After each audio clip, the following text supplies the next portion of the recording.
జోగినీల గురించి వదిలేస్తున్నాను. ఇట్లాగా అయితే మీకు ఒక దండం చెప్పుతో కొట్టి మళ్ళీ సన్మానిస్తారు. అమ్మ కళ్ళు మూసుకుందా పతనమే అవుతారు వాళ్ళు. ఒక్కదాని బరువైన నా మీ రాష్ట్రం ఇలాంటి ప్రభుత్వం ఏ రోజు రామరాజ్యం వస్తుందో.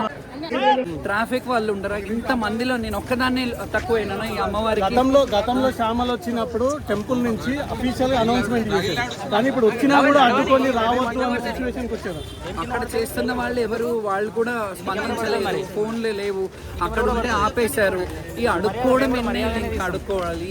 అస్తిత్వ పోరాటం ఇంకెన్నేళ్ళు చేయాలి? ఇప్పుడు మొన్న అక్కడ జరిగిన విషయం తెలిసిందే కదా. వాళ్ళు ఏమన్నారు, లోపల సంజాయిషి చేసి మమ్మల్ని సముదాయించి మీకు ఇట్లాంటిది కాకుండా లాల్ దర్వాజాలో మంచి ఏర్పాట్లు చేస్తామన్నారు. మరి అప్పుడు వాళ్ళు ఎవరు మాట్లాడాలి దీని మీద? వాళ్ళే కదా. ప్రభాకర్ ఉన్నారు, మిగతా మంత్రులు ఉన్నారు, కాంగ్రెస్ నాయకులు ఉన్నారు. ఇక్కడ జరిగిన వాస్తవాన్ని చూపియండి మీరు. ఎందుకంటే ఇక్కడ ఏం జరిగింది, నేను వచ్చినప్పుడు ఎలా అడ్డుకున్నారు? కనీసం ఒక్కరన్నా అక్కడ పోలీసు వాళ్ళు కొండమ్మ పర్లేదు అని అన్నారా? చెప్తున్నారు మీరు అర్థం చేసుకోండి, మీకు ఏం కావాలన్నా మేము చూస్తాము అని వాళ్ళే వచ్చి బయట వచ్చి చెప్పారు కదా. వాళ్ళే వచ్చి మీకు ఏమేం కావాలో చూస్తాము, మీకు ఇట్లా ఉన్న సమస్యలన్నీ మేము పరిష్కరిస్తామని చెప్పి వాళ్ళే బయటకు వచ్చి చెప్పినాక ఆడడంలో ఇప్పుడు కూడా ఇంత అవమానం జరిగినా నా అవమానము దేశ ప్రజలు రాష్ట్ర ప్రజలు బాగుండాలనే ఒక నెపంతో నేను ఇప్పటికీ కూడా ఈ రోజు కూడా బోనం తెచ్చాను, బియ్యం తెచ్చాను. నేను ఎవ్వరు ఏం చేసినా ఇప్పుడు మీరు అన్నారు లోపల వచ్చి ఆడారు. మాకు అమ్మవారి ఊరేగింపు బయటకు వచ్చింది, అప్పుడు ఖచ్చితంగా ఆడాలి కదా. అమ్మవారి కోసమే మేము కాలు గజ్జగట్టి ఆడేదే అమ్మవారి కోసం, అమ్మవారి సేవలో ఉండడానికి. బయటకు వచ్చి అమ్మవారు బయటకు వస్తుందని ఆడాము. దాంట్లో ఇప్పుడు కూడా ఇంత మనస్తాపంలోనే కూడా నేను సరే అమ్మవారి మీద కాదు, రాష్ట్ర ప్రజలు బాగుండాలి, అందరూ బాగుండాలి, ఒక జోగిని అంటే రాష్ట్రానికి బాగుండాలని పూజ చేసే మాకు ఇట్లాంటివన్నీ పెట్టుకోవద్దు అని మనసులో ఏం పెట్టుకోకుండా బోనము మళ్ళీ యథావిధిగా ఎవరైనా ప్రభుత్వం వాళ్ళు మనల్ని సంప్రదించారా, రమ్మని ఎవరైనా ఇన్వైట్ చేశారా? మేము ఎవ్రీ ఇయర్ వచ్చేటట్టే వస్తున్నాం కదా. మేము ఏమన్నా అంగుల ఆర్భాటాలు అడిగామా? ఇప్పుడు మీరు చూస్తున్నారు జనాలు బౌన్సర్లు ఎందుకు అంటారు. ఇంతమంది నా చుట్టూ గుమ్మిగూడారు, ఇంతమంది ఎగబడి ఫోటోలు దిగుతారు. ఇప్పుడు నాకు ఇబ్బంది కదా, వాళ్ళు వచ్చి చూస్తారా? కానీ ఇది మాత్రం ఖచ్చితంగా కక్ష సాధింపు చర్యనే. ఇట్లా మాత్రం నేను ఇప్పుడు కూడా బోనం తెచ్చినా నిజంగా చెప్తున్నాను, ఏ రోజైతే ఇట్లా చేసే ప్రభుత్వం పడిపోతుందో ఆ రోజే బోనం చేస్తాను. వీటికి సొల్యూషన్ రావాలంటే ఫైనల్ ఏం డిమాండ్ చేస్తారు? కొత్త ప్రభువులు వచ్చే వరకే అనిపిస్తుంది నాకు. ఎందుకంటే వాళ్ళు చూసుకోవట్లేదా? వాళ్ళకి అర్థం కావట్లేదా ఏం చేస్తున్నారో? ఎలా పాలన ఎలా జరుగుతుందో అర్థం కావట్లేదా?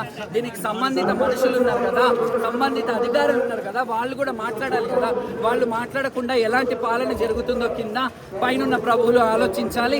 ఇట్లాగైతే మీకు ఒక దండం. మేము ఎప్పుడు ఇంకా ఈ రోజు వచ్చినా కదా, మళ్ళా ఏ ప్రభుత్వం అయితే వచ్చి మమ్మల్ని అట్లా లాంఛనంగా తీసుకొస్తుందో ఆ రోజు వరకు ఈ గుడికి నేను బోనం తీసుకురానే తీసుకురా. కమిటీ మెంబర్స్ మీకోసం స్టేజ్ ఏర్పాటు చేస్తారు, స్టేజ్ ఎక్కుతారా లేదా? మరి నేను ఎందుకు ఎక్కుతానండి? ఇలాంటి చెప్పుతో కొట్టి మళ్ళీ సన్మానిస్తానంటే ఎలా కుదురుతుంది?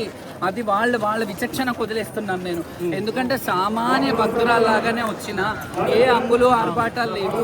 నేను నార్మల్గా వచ్చిన బోనం తీసుకెళ్ళనివ్వండి, అంత దూరం అని రిక్వెస్ట్ చేస్తే కూడా పంపించకుంటే ఇంకా నేను ఏం చేయాలా? ఎవరికి అడగాల? ఎవరికి చెప్పాలా?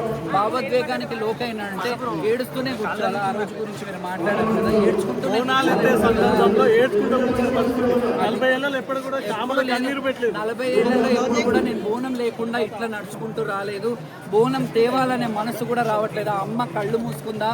మరి ఏంటి? కళ్ళు తెరుచుకొని ఒక్కసారి చూసి ఒక్క కొరడ జులిపించాలి దీని మీద.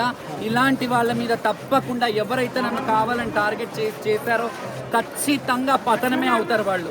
నా మీద ఇదేమన్యాయము? ఇన్ని లక్షల మంది వేల మంది వస్తే నా ఒక్కదానికా మీకు? నేను ఒక్కదాని బరువైన నా మీ రాష్ట్రానికి ఇంత అవమానం, ఇంత సిగ్గుచేటు కాదా మీకు? ప్రభుత్వం బోనము 1 కిలోమీటర్ల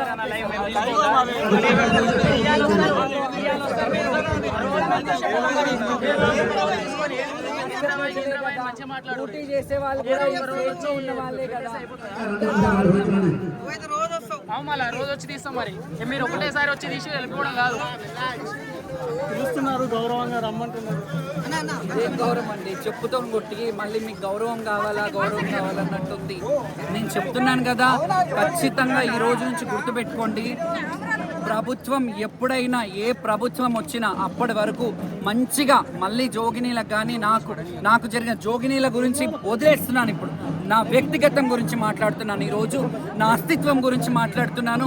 ఈరోజు నాకు జరిగిన అవమానం ప్రతి ఆడబిడ్డలకు జరిగినట్టు ఈరోజు నాకు రేపు మీకు నేను ఏమడిగినాను, నేను కల్చర్ని రిప్రజెంట్ చేస్తున్నాను. నా భుజాల మీద ఈ బోనాల కల్చర్ని భావితరాలకు చూపించాలి, బ్రతుకున్నన్ని రోజులు అమ్మవారి సేవలో ఉండాలని అనుకున్నాను. కానీ శక్తులు వేధించడం, మమ్మల్ని హింసించడం చాలా తగదు. ఇది ప్రభుత్వానికి ఖచ్చితంగా అప్పుడో తెలుసో తెలియక ఇలా చేస్తే మాత్రం ఇలాంటి రాజులు ఉండరు, ఇలాంటి ప్రభుత్వం ఉండదు. మంచి ప్రభుత్వం, రామరాజ్యం రావాలని ఆ అమ్మవారిని వేడుకుంటున్నాను. ఏ రోజు రామరాజ్యం వస్తుందో, ఏ రోజు మా జోగినీలకు కానీ నాకు కానీ ఈ అవమానం ఎప్పుడైతే సమస్య పోతుందో ఆ రోజు అమ్మవారికి బోనం పెడతా. అప్పటి వరకు ఆ తల్లే వాళ్ళతో యుద్ధం చేయాలి, ఆ తల్లే వాళ్ళని శిక్షించాలని.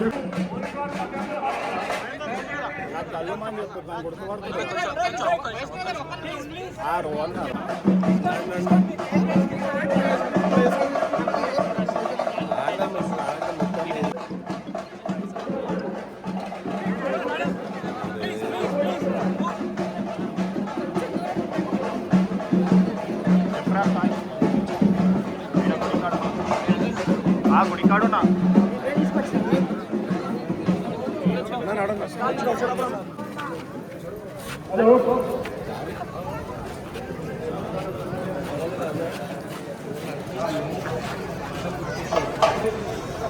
భోజనం కూడా అక్కడ ఏర్పాటు చేయడం జరిగింది. దయచేసి మీరంతా కూడా మా ఆతిథ్యాన్ని స్వీకరించాలని కోరుతున్నాం. దయచేసి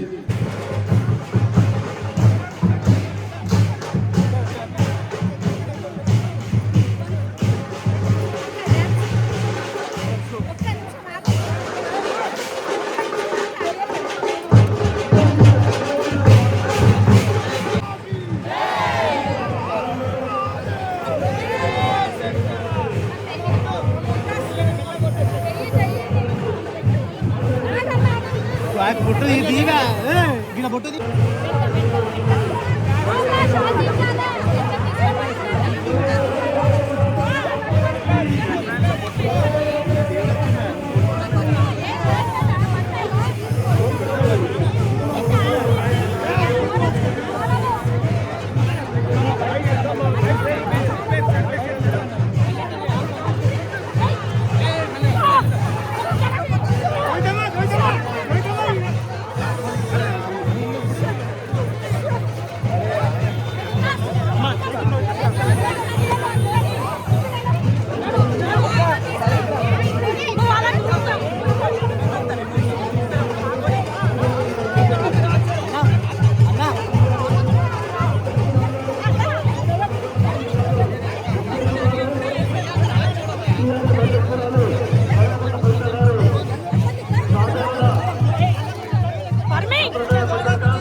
ఇప్పుడే దేవాలయానికి విచ్చేసే వారికి సాధారణంగా ఆహ్వానం పలుకుతుంది.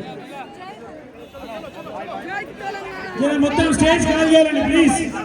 స్టేజ్ పైన ఎవరు ఉండదు, స్టేజ్ పైన మొత్తం కింద దిగాలి ప్లీజ్.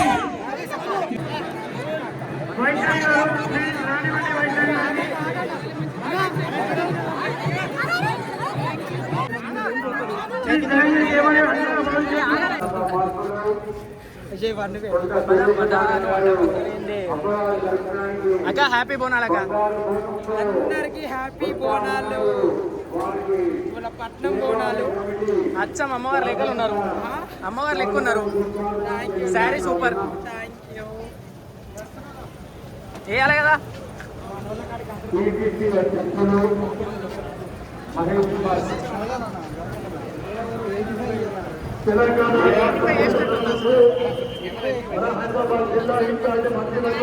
వెనుకకో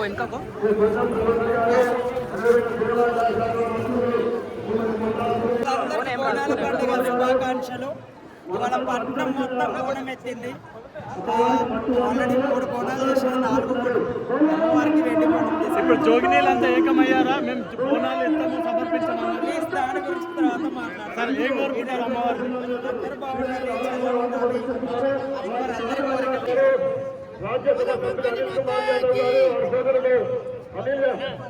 అరవింద్ గారు కూడా ఇచ్చేస్తున్నారు. పూల ముద్దులు వారికి స్వాగతం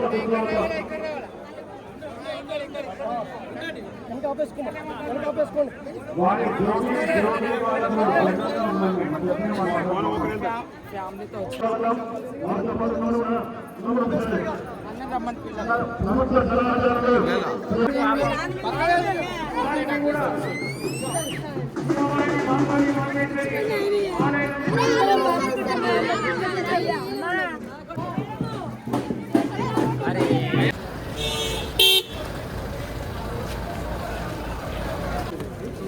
నేను వచ్చేస్తా మెల్లిగా మెల్లిగా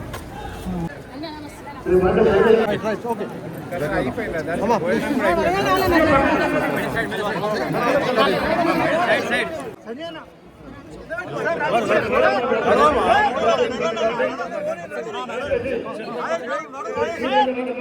మూమెంట్